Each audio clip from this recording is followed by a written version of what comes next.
troop trains. One evening, some days later, James and the memorial engines were all gathered around the roundhouse turntable, listening to one another's stories about the war. I remember, Winston Churchill said with a cough. A train of particularly long length, pulled by one of my brothers. It was around 16 coaches long, far longer than we had been used to pulling in those days.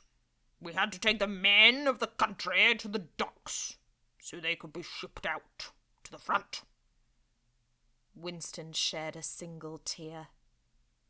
It was a terrible time, watching families and friends split up at the stations, most likely to never see each other again. James stayed respectfully quiet. There hadn't been quite the same impact on Sodor as there had been everywhere else in Britain during the Second World War. I remember, Defiant added, the evacuees we used to take when the Blitz started. Oh, yes, Princess Elizabeth said. Those poor children. How frightened they must have been. I couldn't bear it myself. The LMS trains were normally pulled by ourselves and the Scots. I don't remember hauling a troop train, but I certainly pulled a fair few evacuation trains in my day. The engines all murmured in agreement. I seem to recall, Churchill said, coughing slightly, that the Southern held the record for the longest troop train. Not if it was 16 carriages, Defiant laughed. I remember one of my brothers hauling an incredible 20-coach evacuation train out of Paddington. He needed old Montague the shunter to push from behind to start him. Well, the both of you are wrong, Princess Elizabeth said disapprovingly. I remember Samson, one of the Royal Scots, pulling a rake of 22 carriages out of Euston. It was a little after a bombing raid, and he was shunting the coaches into place, ready for the morning. Well, that doesn't count, said Defiant. It didn't have anyone on it. How could you call it a passenger trooper evacuation train if it didn't have anyone aboard? The answer is, you can't, Winston wheezed. I would have thought it quite obvious. The Southern Railway did hold the record. I remember a 24-coach train. And the engines all started arguing. James didn't know who to turn to. Oh, give over, Winston, Princess Elizabeth said crossly. You're just upset. The LMS holds the record. Does it matter? Green Arrow spoke up for the first time that night. We all had to do difficult tasks in the war, that was the point. Besides, he went on, the London and North Eastern Railway holds the record. I know that for a fact. Oh, do tell, Green Arrow, James said, looking at the apple-green engine eagerly. It was one of my brothers, Green Arrow recalled. Number 4874. He was a rather quiet engine. 74, as we knew him then, was not called on very often to pull heavy loads. He was too much of a shy steamer. We all regularly pulled 20-coach trains and more during the war. But when we realised that 74 was going to haul the big one, 26 coaches out of Peterborough, we were all rather indignant about it. Why was that? asked James. We were getting the reputation as the class that won the war, chuckled Green Arrow.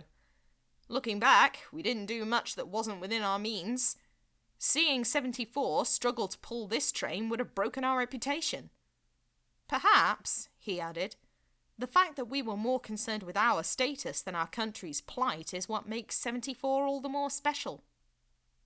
We spent the next few days before the run telling each other who we thought should have taken the train. He listened and said nothing. It was his driver who told him what he really needed to know about the train. It would be carrying soldiers into London to go to the front. It was a very important train and needed to get to London quickly and safely. I'll try, sir, he said, and on that day he backed down onto his train without fuss. We were all waiting for him, and I saw he was nervous. I felt pretty guilty for my earlier comments. "Go it, 74!" I called to him.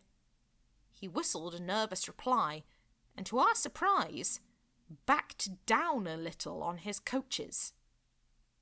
Green Arrow chuckled. What we didn't know at the time was that he and his driver had a little trick.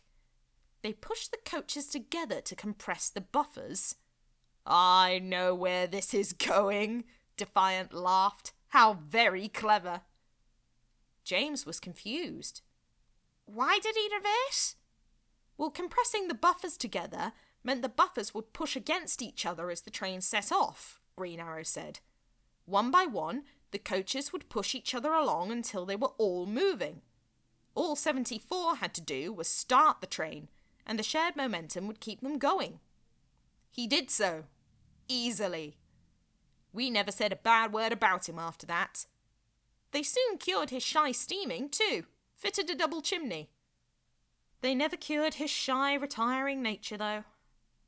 And that," Green Arrow finished, "is why number 4874 is the engine that won the war."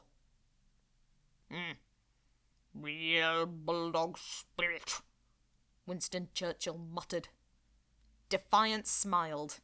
"A great British engine," he said. "Stiff upper lip and ready to do his duty." "Thank you for telling us about him," he said to Green Arrow. Princess Elizabeth and James agreed too. James went to sleep, thinking about the memorial engines and all the stories they'd told. The next day, it was time for James to go home. The memorial engines said their goodbyes around the turntable and thanked him for his contribution to the cause.